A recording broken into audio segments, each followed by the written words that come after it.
Good evening and welcome to Primetime Weekend News live on News First. I'm Sonali Vanikpadge.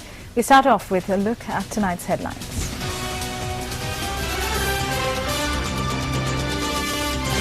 President returns after visiting the UK and Italy. University trade unions and officials decide to continue the strike as discussions were unsuccessful. Defence Secretary says there is no crime wave in the country. Shehan Karunathilaka receives a prize at the Commonwealth Foundation's Literary Prizes for 2012.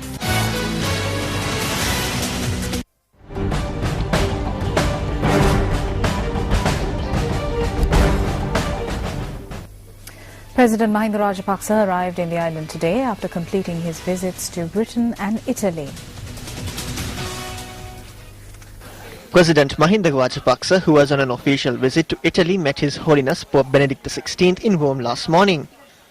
According to a communique issued by the Holy See Press Office in the Vatican, during the cordial discussions, the Sri Lankan delegation had illustrated the steps taken to favour socio-economic development and reconciliation among the communities hit by the long internal conflict. It went on to state that hope was expressed that a global joint solution may soon be found corresponding to the legitimate expectations of all the parties involved. In addition to that, emphasis was given to how the Catholic Church will continue to commit herself to the common good, reciprocal understanding and the internal development of all citizens.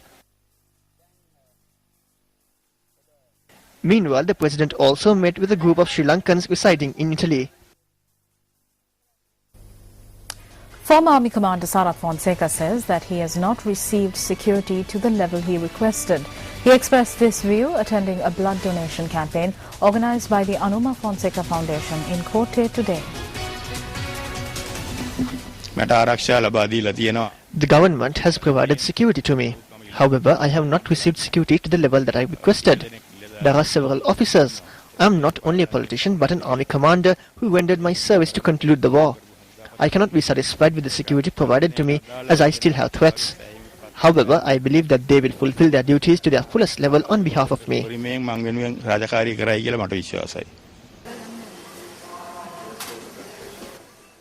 A group including former Army Commander Sarath Fonseca and DNA parliamentarian Arjuna Ranatunga were present at the occasion.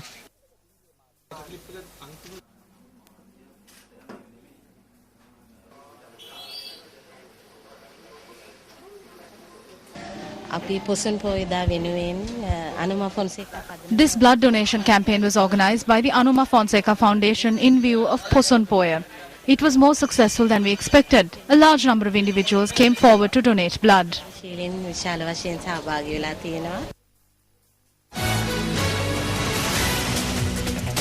Defence Secretary Gotabaya Rajapaksa says that there is no crime wave in the country. Instead, he says that the brutality of the crimes being committed has intensified. He made this statement during a function held at the Veharahena Purvaramaya in Matara. The event was held to name the Veharahena Purvaram Rajamahaviharaya as a sacred land and develop the temple. Attempts are being made to portray that there is a large crime wave sweeping through the country. So I instructed the police commissioner to look into this and submit a report whether there truly is a crime wave in the country. Statistically, with the increase in the country's population, there has been a decrease in crimes. However, he pointed out that the crimes being carried out at present are more brutal and gruesome. The media, be it television or newspapers, highlight these crimes in an unwanted manner in order to sell their products. Foreigners who are waiting to sing matatas are attempting to portray that there are crimes taking place in this Buddhist society. Together with several NGOs, they are criticizing our society by using false statistics.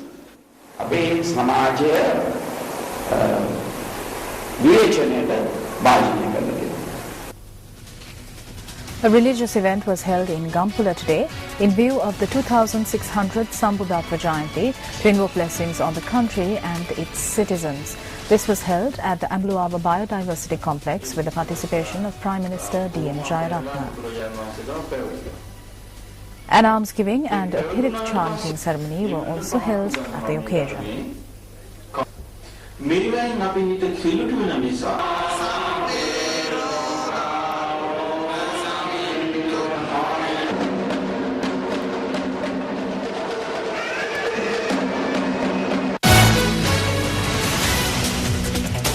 The The University Trade Union Joint Committee has decided to continue the strike action launched by the university non-academic staff.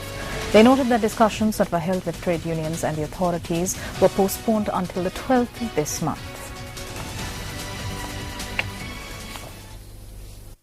The university non-academic staff commenced the strike on the 6th, demanding that their salary anomalies to be resolved and to provide them with an allowance of 25%. The university non-academic staff across the island, postgraduate institutions and the University Grants Commission are engaged in the strike. A discussion in this regard was held at the Labour Commission today with the participation of all parties.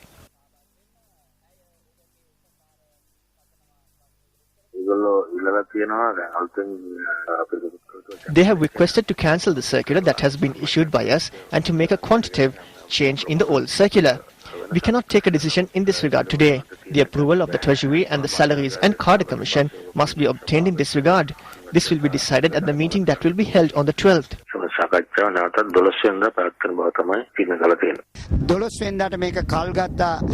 This was postponed to the 12th with the promise of meeting at 2:30 once again. We would like to note that we will continue with our strike action, requesting the authorities to arrive at a fair conclusion on that day.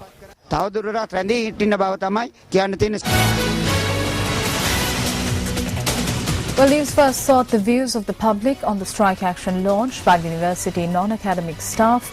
We received several comments in response to this on our website www.newsfirst.lk. Fazria says their trade union action is going to affect the students' education. We were at home for 3 months due to the strike launched by the non-academic staff against the salary anomalies. Once again, the non-academic staff is going to play with our lives. Sajid Suryarachi points out, quote, these people are trying to play with the students' lives, unquote. Meanwhile, Sashrika says that this university education in the country has been politicized. Now you too can post your comments by visiting our website www.newsfirst.lk.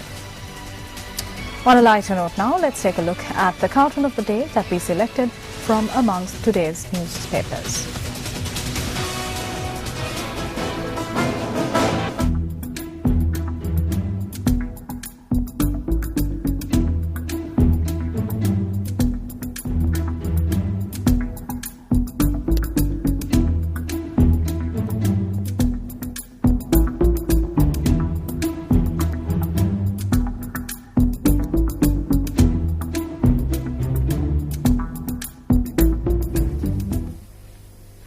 Well, Shehan Karunathilaka from Sri Lanka was awarded the Commonwealth Book Prize at the Commonwealth Foundation's Literary Prizes for 2012.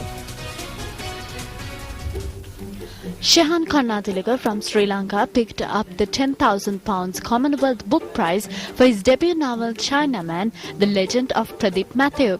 His book tells the story of a retired hard-drinking sport journalist who tries to track down the elusive Pradeep Matthew, who he considers the greatest cricketer of all time.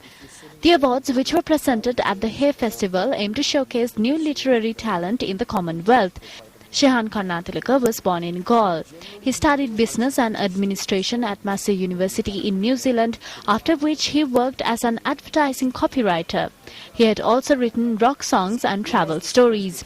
Meanwhile, the Commonwealth Short Story Prize, worth £5,000, was won by New Zealand's Emma Martin for Two Girls in a Boat. An employee of the Dehivala National Zoological Gardens has been taken into custody over the disappearance of several animal carcasses from the Dehivala Zoo. The director of the Dehivala Zoo, Bashwara Gunaratna, said the employee was arrested following police interrogation this afternoon. Skulls of a leopard, a lion and a jaguar, which belong to the carnivore category, have gone missing. The officials of the zoo stated that the skulls were kept in the refrigerator of the veterinary hospital. It is difficult to seal an object which was kept in the refrigerator or a large cool room without internal support. Hence, it has now been revealed that there had been internal support. All employees against this. However, we understand that one individual's cooperation has been given to this. However, we are unaware of the storage conditions of these skulls at present.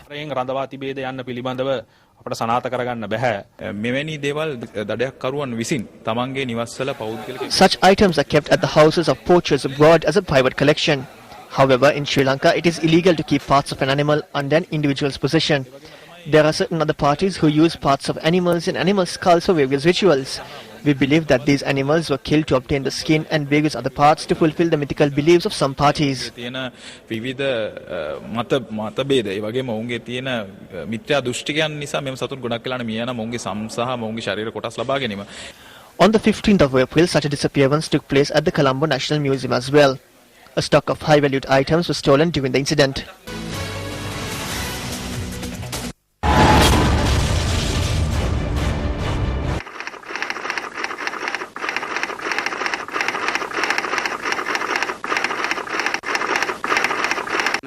We went to the police, informed them and brought him to the hospital.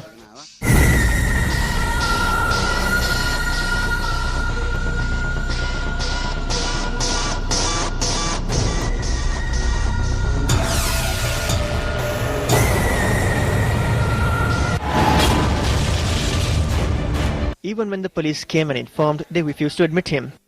17 hours after the news was revelation, 2 members of the minor staff of the hospital took the patient to the hospital. The patient was then transferred to the Colombo South Teaching Hospital and thereafter to the National Hospital due to his critical stage. They cannot refuse to admit the patient for not having a caretaker. Those who are responsible should fulfill that responsibility. If not, it can be considered as neglect of duty. The patient is currently receiving treatment at the Colombo South Teaching Hospital. I thank the Sirasa Media Network for bringing this incident to our attention. We understand that injustice has been done to the patient by our hospital. We ask the Ministry to take disciplinary action following the initial investigation report. We're going for a short commercial break now. On the other side of that, more local stories. Stay with us.